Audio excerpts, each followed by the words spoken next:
Pipila ka mga lugar sa Cagayan de Oro City ang gibaha human ang kalit nga pagbundak sa ulan niadtong Biyernes sa gabi.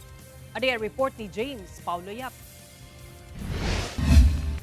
Pasado alas 6 sa gabi adlong Biyernes, mibundak ang kusog nga ulan sa dakong bahin sa Northern Mindanao. Pipila ka mga lugar sa Cagayan de Oro City ang daling gibaha. Sa video nga kuha ni Leo Filisan, makita ang dalang Osmeña Street sa Cagayan de Oro City nga ginabaha na.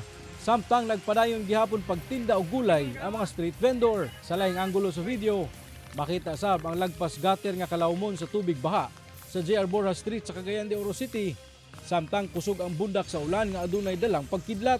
Dili sab maagian sa mga light vehicle ang parte sa kalsada sa sulod sa usa ka mall sa Cagayan de Oro City tungod sa baha. Sa barangay Balulang sa Cagayan de Oro City, lagpas tao sab nga tubig baha ang nakuhaan og video sa usa ka residente. Makita sab sa video ang mga kahoy nga ginaanod sa tubig baha. Sumala sa barangay alas 8 sa gabi niadtong adlong Biyernes, misaka ang level sa tubig sa Cagayan de Oro River. Unom ka mga magbanay ang nawad-an og panimalay human gianod sa kusog nga tubig baha gikan sa Cagayan de Oro River.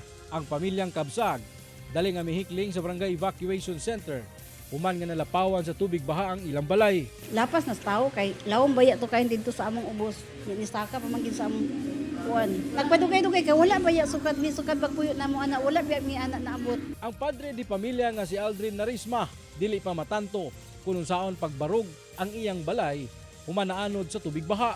Una na ako gipakuha ang mga bata na ako may kinatapusan. Wala ko na nakuha. Mao kini ang sitio Manggahan sa barangay Balulang dinhi sa Cagayan de Oro City. Usa kini sa labing apektadong lugar sa nahitabong pagbaha niadtong Biyernes sa gabi. Tungod kung inyo makita mga kapuso, pipila lang katikang ang layo niini gikan sa Cagayan de Oro River.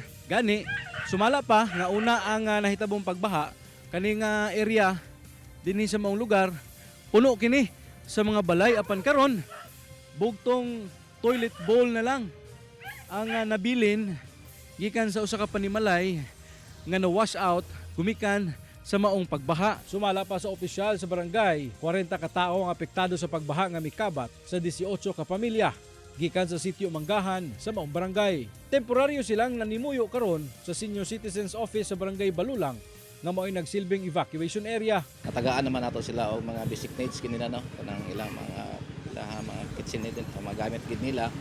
And then kamulo mi karon og inspection pakitaan sa pamagi nga sila ma-relocate gid na kay in-post ginako ang Nobelson. Kauban si Makoy Sempron, James Paulo Yap, 1 Mindanao.